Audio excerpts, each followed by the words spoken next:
ගන්න එක.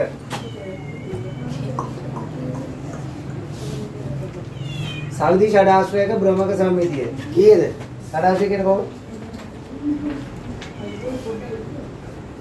මේක වටයක් කරකිලා ඇති තියෙන විදිහටම කීපාරක් හිටියද? 6 වතාවක්.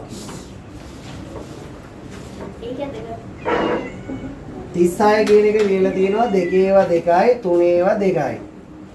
ඒතර වර්ගමූල 36 ගත්තී මේකෙන් කොච්චරයිද ගන්නෙ? තියෙන ගාණෙන් භාගයයි. 2 ඒවා 2ක් තියෙනවා නම් ගන්න 2 ඒවා 1යි. 3 ඒවා 2ක් තියෙනවා නම් ගන්න 3 ඒවා දෙවරක් 3 63. ගුණ කරන්න. 1.2 වාරක් 0.02. මම කව දශම ගුණ කරද්දි දශම නැහැ කියලා හිතන් ගුණ කරනවා. ගුණ කරන බෑ දශම නැහැ. 12 වරක් 2 24යි. ඊට පස්සේ දශම තියෙනවා. මේකේ දශම තියෙන එක ඉලක්කමකට මෙහා පැත්තේ. මෙයාගේ තියෙන ඉලක්කම් දෙකකට මෙහා පැත්තේ. මේ දෙකයි මේකයි ඔක්කොම 3යි. එහෙනම් මෙයාගේ ඉලක්කම් මෙහෙන 3කට මෙහෙ තියන්න 3ක් නැහැ. එතකොට මොකද කරන්නේ? බිංදුවක් දාලා 3ක් කරලා තියනවා දෙක. මේ පැත්තේ නිකන් පාළුයි වගේ. එහෙනම් මේ පැත්තට බිංදුවක් දාන්න. 64. සමපාද ත්‍රිකෝණයක පරිමිතිය 96යිලු. හරිද? දැන් අහන්නේ සමපාද ත්‍රිකෝණයක පැත්ත දිගද? නෑ. මේ පරිමිතියම තියෙන සමචතුරස්‍රයක පැත්තක දිග. සමචතුරස්‍රයකට පැති කීයක් තියෙනවද? ඉතින් ඒක හොයාගන්න මේක 4ෙන් බෙදන්න. 24යි. 65. බලවල ගුණිතයක් ලෙස ප්‍රකාශ කරන්න. 4යි PQ බල 3. මේ ලියන තියෙන කොයි විදිහටද? ගුණිතයක බලයක් විදිහට මේ ගුණ කරලා බලය දාලා. ගුණිතයක බලයක් බලවල ගුණිතයක් විදිහට ලියද්දි 4 3 P වලත් 3 Q වලත් 3. එහෙම ලියන්න. 4 3 P වලත් 3 Q වලත් 3. ඔව් ඊළඟ පහ කරා. 66.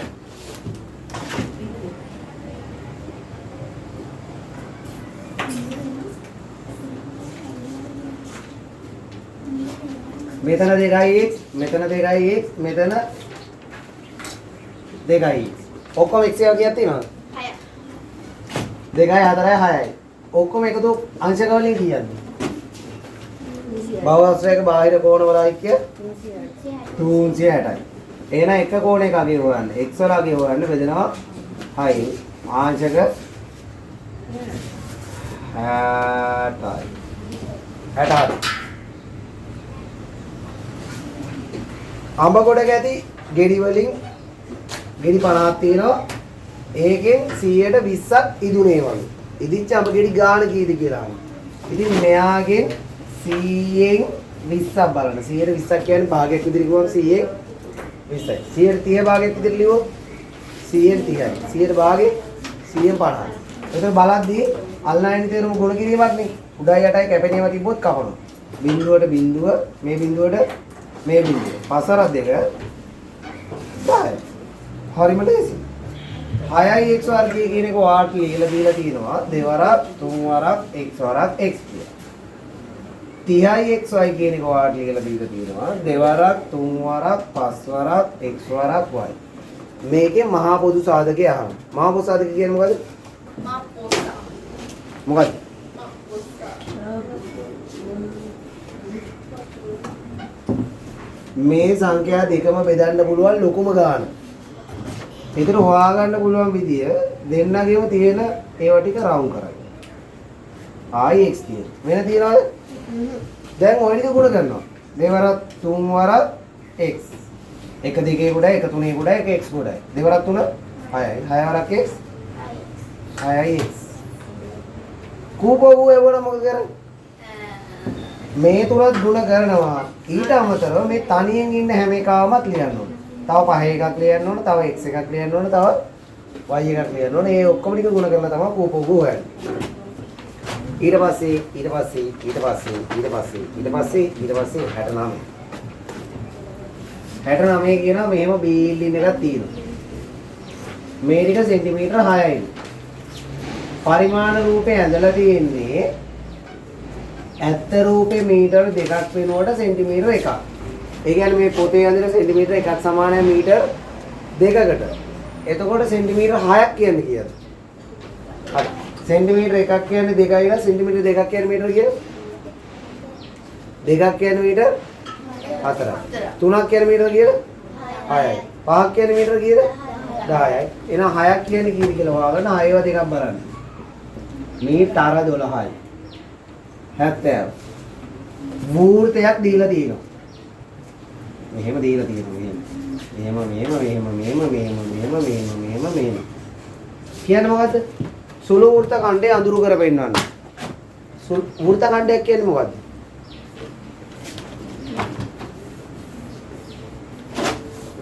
වෘත්තයක් ගත්තාම කේන්ද්‍රය පාවිච්චි කරන්නේ නැතුව ජායකින් බෙදලා තියෙන කොටසකට වෘත්ත ඛණ්ඩයක් කියනවා. මේ වගේ කොටසක් නැත්තම් මේ වගේ කොටසක්.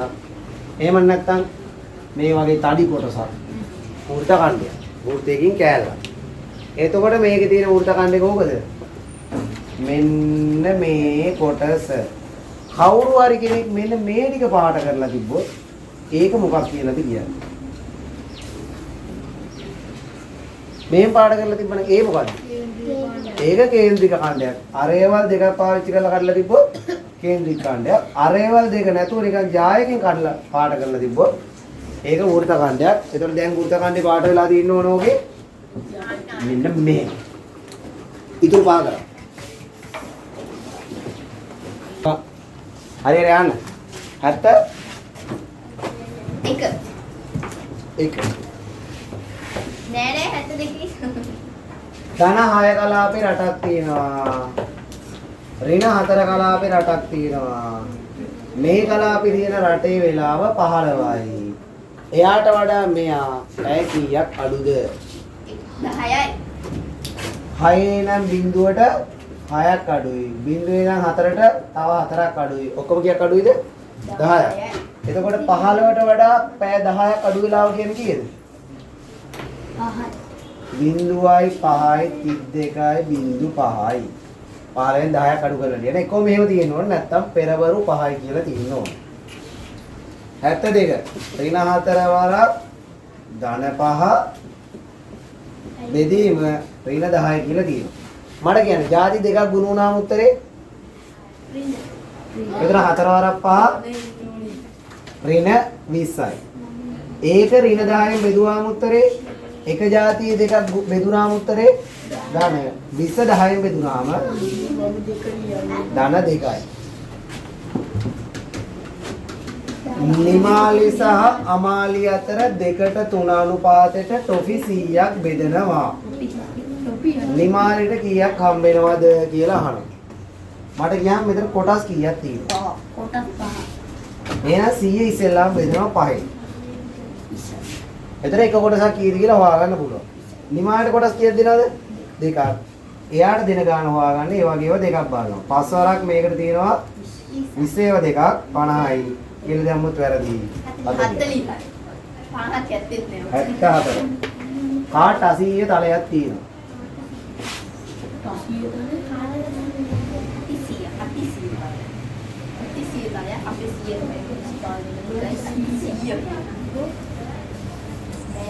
මේකෙන් මෙන්න මෙතන A කියලා ලක්ෂයක් තියෙනවා. මෙන්න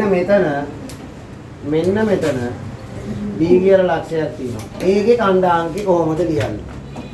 මේ ඉන්නේ y මේ ඉන්නේ ඉස්සෙල්ලාම A කෙලින් xj අගය ගන්නවා. කීයද? ඍණ 2. එයා කෙලින් y ගේ අගය දානවා. 2. සහ වරහන් ඇතුලේ ලියන්න ඕනේ. ඊට පස්සේ B.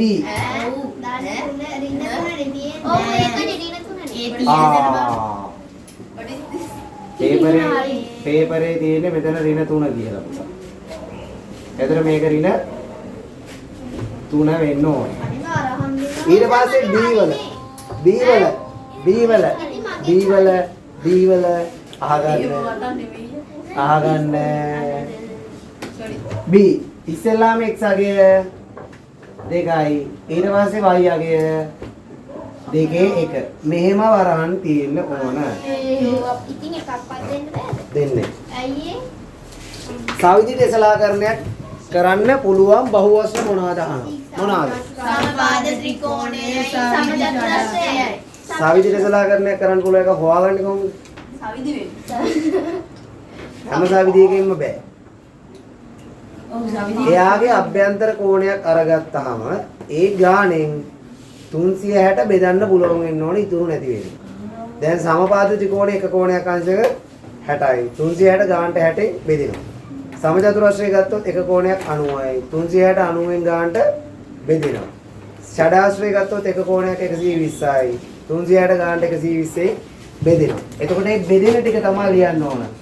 එකක් සමපාද ත්‍රිකෝණය. අනිතියක් කියන බලන්න. සමචතුරස්‍රය.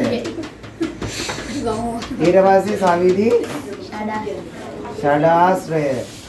මෙන්න තියනවාද? ඉල්ලේ. මේ ටික තමයි ලියන්න. මේවත් දෙකක් ලියලා තිබ්බනම් හරි. එහෙනම් ඉතුරු පහ කරා. තවත් පහක් කරා.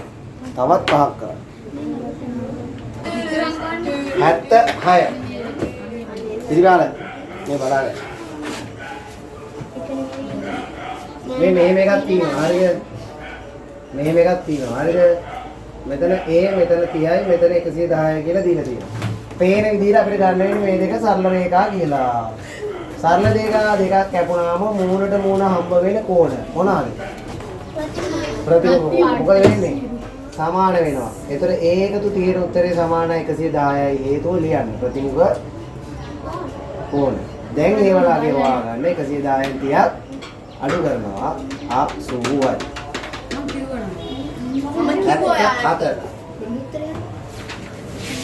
රූපේ දැක්වෙන ත්‍රිකෝණයේ දැන් මේ මෙහෙම ත්‍රිකෝණයක් තියෙනවා. හරිද? ත්‍රිකෝණයේ වර්ගඵලය සමචතුරස්‍රයේ වර්ගඵලයෙන් භාගයයි. ඒතර භාගයක් වෙච්ච මෙයා 12යි. ෆුල් එක කීයක් වෙන්න ඕනද ඒක? මේ වගේ 24යි. දෙකක් 24යි. සංයුතක රූපේ කියන්නේ මේ මුළු රූපේම වර්ගඵලය ආන්නේ 24 දාන 12. 36යි. 78. එකේ සිට 10 තෙක් අංකය දූ. ඒතර එකේ සිට 10 තෙක් 1 2 3 4 5 6 7 8 9 10. මේ වගේ ආඹුලස කාඩ් එකක් ගත්තාම ඉරට්ට සංඛ්‍යාවක් වෙන්න තියෙන සම්භාවිතාව. ඉරට්ට සංඛ්‍යා කීයක් තියෙනවද? 1යි 2යි 3යි 4යි 5යි. 10න් 5යි. සරල කරන්න ඕන. දෙකෙන් 1යි. 70 79. සරල කරන්න ඕනෙමද? ඕනේ. කරේ නැත්නම් එක ලකුණේදී. මට ඕනේ. මට ඕනේ. මේක හෙල්ලේ ඒක ලකුණ. නෑ මේ සරල කරන්න ඕනේ. දැන් මට කියන්න මේකේ යතුරක් දාලා නෑ. ඒකට සරලව තේරුම්. මේ තියෙන්නේ කීයද? 20. 20. බිංදුව නෙමෙයි. 2යි බිංදුව 20. මේ තියෙන්නේ කීයද? 10. 10. දැන් මේකේ අහන්නේ මොකද්ද? මාතය. මාතය කියන්නේ මොකද්ද? වැඩිම වාර ගන්න තියෙන සංඛ්‍යාව. එතකොට මෙයා කීයද? 15.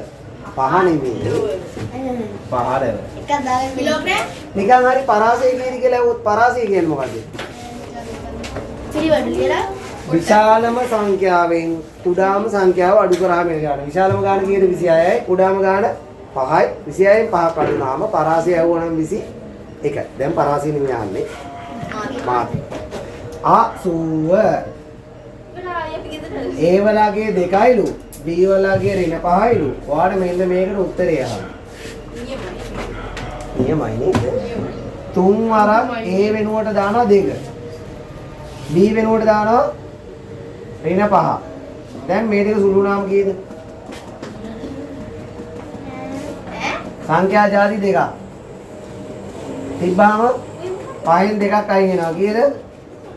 3යි. වැඩිපුර තියෙන ඍණ නිසා මෙයා ඍණ 3ක් වෙනවා. ඒ ඇතුලේ තියෙන ගාන එළිය 3යි මක් වෙන්න ඕනද? 3 වෙන්න ඕනේ. එතකොට ධනයි ඍණයි. ಜಾති දෙකක් ගුණ වුණාම ඍණ 3 වරක් 3 9යි. අපි ඒක ගණන් නම් එකතු කරන්න පුළුවන්. 1 2 3 4යි. ඒකතුව කීයද කියලා බලන්න. 40. නෙමෙයි sorry 20යි.